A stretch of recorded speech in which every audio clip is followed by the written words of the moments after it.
saakay markhaati aad ka noqotaan inaan idin hortaagnahay in aad dhegaysataan kuwa isqarinaya ee magaca ilaahay sheegaya ciidamada ilaahayna ay yihiin ee qorgooyada ku haya shacbiga Soomaaliyeed waxa ay igula hadleen ama ii soo direen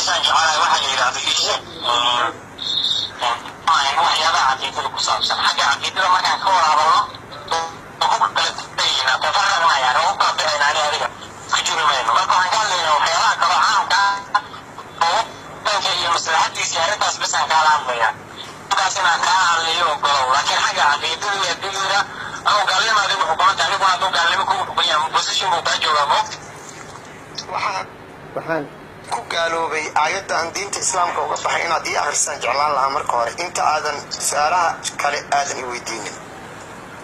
waxaan rabaa inaan idiin sheego waxba kama duwana hanjabaadaha ganacsatada Soomaalida ah ay loo marinayo warbaahinta qaarkeed inay baahisataan aniga sida tooska ah ay igu soo gudbiyeen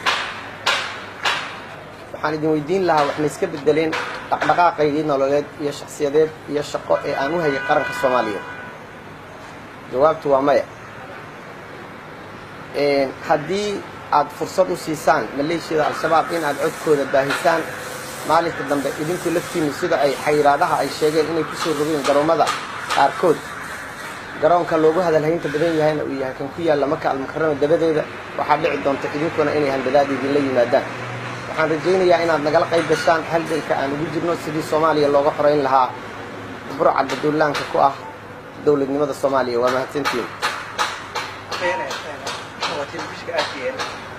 marka laga reebo ganacsatada garoomada yar aad uga digaysaan inay qaataan amarka soo baxay sida ay sheegtay ama warbaahinta ay sheegeen al-shabaab idinku maxaa qorshaha ugu diyaarisay sugidda ammaanka garoomadaas haddii ay dhacdo hadalkaas ugu yahay waxaad ka markhaati kacaysaan waa mahadsantihiin telefishinka RTN su-aasha aad i weydiisay si aan uga jawaabo waxaan jeclaan lahaa inaan shacbiga Soomaaliyeed guud ahaan fursadda u helay ama u heli doono bal inay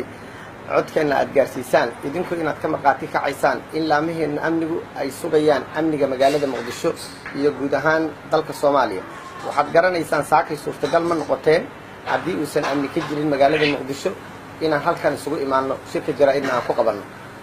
marka qorshaha wasaaradda amnigu inuu shaqeynayo waxa markhaati ka ah kaamirooyinka